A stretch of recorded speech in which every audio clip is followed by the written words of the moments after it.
क्या आप रोजाना या बार बार एहतलाम हो जाने की वजह से परेशान हैं? क्या आप जरियान यानी कतरे आना और मादा मनोया के कमजोर हो जाने यानी कि पतला होने और मर्दाना टाइमिंग में कमी समेत मर्दाना कमजोरी का शिकार हैं? तो दोस्तों परेशानियों का दौर हुआ पुराना, क्योंकि आ गया है मर्दाना ताकत का खजाना। जी हाँ, 72 खजीना सेहत की जानिब से ऐसे मरीजों के लिए तोहफा खास जो मुद्दतों से एहतलाम व जरियान की बीमारी में मुब्तला है और इनका जिस्म सूखता जा रहा है, कंधे और हाथ कांपते हैं, रंग पीला जर्द हो गया है, खून की कमी समेत तबीयत हर वक्त सुस्त रहती है और खास तौर पर वो दो जिनका मादा मनोया कमजोर है, टाइमिंग की कमी की शिकायत है और साथ ही साथ हल्का सा शहवानी ख्याल आने से ही लुआब जैसी रतूबत खारिज होने लगती है। इन तमाम अमराज के लिए लाए हैं वो दवा जो आपको इन रोग से बचा सकती है और जवानी की खोई हुई ताकतों को वापस लौटा सकती है। इस दवा के मुकम्मल फवायद और तरीका इस्तेमाल जानने के लिए इस वीडियो को आखिर तक जरूर देखें। साथ ही साथ दोस्तों चैनल को सब्सक्राइब करें ताकि जिंदगी के सेहतमंद मेयार को बेहतर बनाने के लिए हमारी वीडियोस आप तक पहुंचती रहें।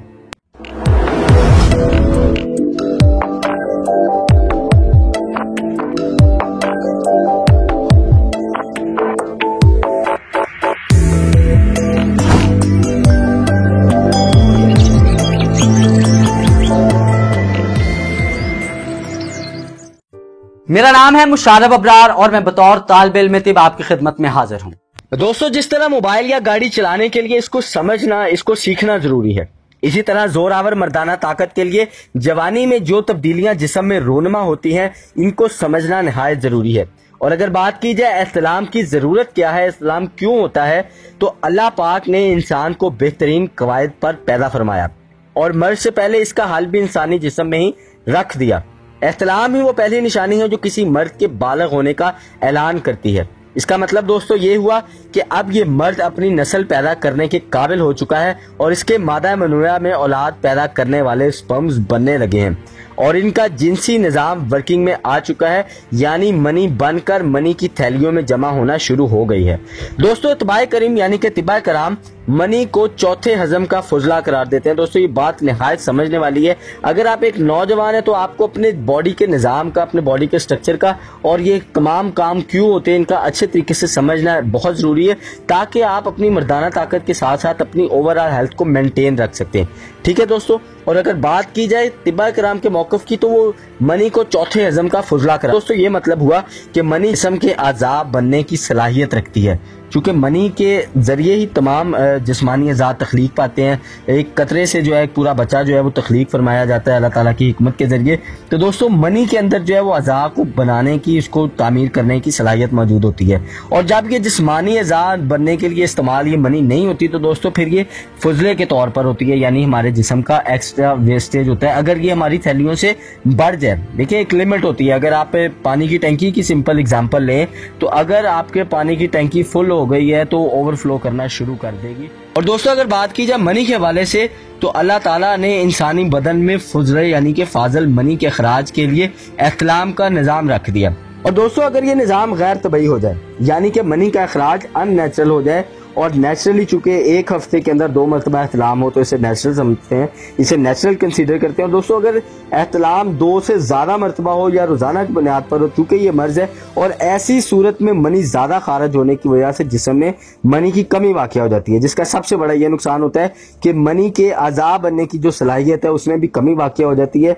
इसकी वजह से मर्ज जो है, जो मरीज़ है वो बांझपन की जाना भी जा सकता है। और इसके अगर मज़ीद नुकसान की बात की जाए तो दोस्तों अगर एहतलाम शिद्दत इख्तियार कर ले तो खतरनाक अमराज भी जन्म ले सकते हैं। ये नौजवानों के लिए हायत वार्निंग वाली सूरत हाल है। आप अगर एहतलाम को, जरियान को एक नॉर्मल चीज़ समझेंगे, अगर बुनियादी तौर पे वो नेचुरली हो रहे हैं फिर कोई मसला नहीं है, फिर आपने बिल्कुल भी परेशानी होना। अगर वो अननेचुरली हो रहे हैं, आपको एहतलाम डेली बेसिस पे हो रहा है या बार बार हो रहा है तो फिर दोस्तों आपको यकीनी तौर पर किसी अच्छे मुआलिज से अपना इलाज करवाने की ज़रूरत है। अपने वालिद साहब को बताएं, अपने बड़े भाई को बताएं, अपने किसी भी अजीज़ो कारब को जो काबिल एतमाद हो, इस किस्म का इल्म रखता हो। और सब मेरा तो आपको ये मशवरा है कि आप अपने वालिद साहब से इस हवाले से बात करें, चूंकि वालिदैन से बेहतर आपको मशवरा जिंदगी में कभी भी कोई नहीं दे सकता। तो दोस्तों मजीद बात करते हैं एहतलाम के। अगर ज़्यादा नुकसानात की बात की जाए, चूंकि अगर आपको इन नुकसानात का नहीं पता होगा दोस्तों तो आप इससे किस तरह से बच सकते हैं, इसलिए मैं आपके सामने इसके नुकसानात ज़रूर रख देता हूँ। चूँकि अगर ज़्यादा एहतलाम आपको होने लग जाए तो दोस्तों इसका सबसे बड़ा नुकसान होता है कि आपके ज़रूरत तनासर की हिस्स बढ़ जाती है। जिसको दोस्तों हम तिब के अंदर ज़कावत हिस्का नाम देते हैं। यानी कि अगर आप हल्का सा शहवानी ख्याल आपके ज़हन में है तो लुआब जैसे आपकी रतूबत खारिज होने लग जाती है, या वैसे ही अंडरवियर के या कपड़े के टच होने से भी जो है वो बाज़-औक़ात शहवत जो है वो आना शुरू हो जाती है, और उसके बाद लुआब जैसी रतूबत के अखराज से शहवत टूट जाती है, और साथ ही साथ जिस्म में कमज़ोरी जो है वो महसूस होना शुरू हो जाती है। ये ज़्यादा एहतलाम होने की वजह से दोस्तों ये भी नुकसान आपको हो सकते हैं। दोस्तों ज़्यादातर लोग एहतलाम या मर्दाना कमज़ोरी का इलाज तलाश करते हैं, और मेरी राय में इलाज जितनी अहमियत मर्ज के असबाब और उसकी वजूहात की भी है, क्योंकि जब तक मर्ज के असबाब का इल्म ना हो दोस्तों तब तक इलाज नामुमकिन है। इसकी दोस्तों अगर आसान मिसाल समझाई जाए तो गंदम की फसल काटने से पहले आपको उसके पानी का रास्ता बंद करना पड़ता है ताकि आपकी फसल खुश्क हो और उसके बाद आप उसे काट सकें। दोस्तों अगर हमारे बॉडी के अंदर से हम मर्ज का रास्ता नहीं रोकेंगे, अगर मर्ज आप बढ़ रहा है किसी भी जरिए से बढ़ रहा है और हम उसको नहीं रोकेंगे तो दवाई उसके जो असरात है, उसके जो नुकसान है, उसको कवर करने में कभी भी यकीनी तौर पर 100% कामयाब नहीं हो सकती। इसलिए इसबाब का जानना जरूरी है। और अगर हम बात करें एहतलाम के इसबाब की तो जवानी की दहलीज पर कदम रखने वाले अक्सर नौजवान एहतियात से काम नहीं लेते दोस्तों, और बेराह रवि का शिकार हो जाते हैं, चूंकि जिनसी निज़ाम अपनी इब्तिदा में पूरे अरूज पर होता है। इसलिए ऐसे नौजवान जज्बात से मगलूब होकर जिल्क यानी कि मैस्टरबेशन की जानब सफर इख्तियार कर लेते हैं, इसका शिकार हो जाते हैं। जिनसी माहौल, फहश, लिटरेचर या फिल्में ऐसी तबाही का सबसे ज्यादा बाइस बनती है। ऐसे तमाम नौजवान जो जरियान, एहतलाम और जो अमराज मैंने आपको पहले वीडियो के अंदर शुरू में बताए हैं, इन तमाम का शिकार उनके लिए ऐसा जबरदस्त मुरक्कब लेकर आए हैं दोस्तों, जिसका नाम है नौजवान शिफा। जी हाँ, यानी कि ये नौजवानों के तमाम अमराज की शिफा की हमल है, इसलिए इसका नाम ही नौजवान शिफा है। दोस्तों ये एक ऐसा मुरक्कब है जो मादा मनोया यानी कि मनी को, उसके पतलापन को दूर करती है, मादा मनोया की सेहत में इजाफा करती है, स्पर्म की मोर्टेलिटी, उसकी एक्टिव होने में, उसके स्पर्म काउंट के अंदर जो है वो इजाफा करती है। इसके अलावा वो नौजवान जो कसरत इस्लाम की वजह से मायूस हो, उनके लिए ये पैगाम शिफा है। अज़दवाजी ज़िंदगी कामयाब करती है, बेऔलादी के असरात ख़त्म करती है। इसके अलावा दोस्तों नौजवान शिफा का इस्तेमाल जवानी महफूज करता है, शादीशुदा और गैर शादीशुदा अफराद के लिए मुकम्मल फ़ायदेमंद है, इक्वल फ़ायदेमंद है। दोनों किस्म के लोग जो है उसका यकीनी तौर पर बिला झिझक बगैर किसी तरह के इस्तेमाल कर सकते हैं। इसके अलावा दोस्तों अगर पेशाब जल कर आ रहा हो तो इसके लिए भी बहुत मुफीद है। वो नौजवान जो जवानी की उम्र में मुँह छुपाते शर्मिंदा फिरते हों, उनके लिए नौजवान शिफा यकीनी तौर पर उम्मीद की किरण है। और वो खवातीन जो लकोरिया के मर्ज का शिकार हो दोस्तों, उनके लिए भी एक बेहतरीन इलाज है। दोस्तों ये नौजवान शिफा आपको किसी भी पंसारी की दुकान से इजीली मिल सकती है। आप उपकरी की नौजवान शिफा जो है वो किसी पंसारी से तलब कर सकते हैं, इसके अवेलेबिलिटी में कोई हर्ज वाली बात नहीं है।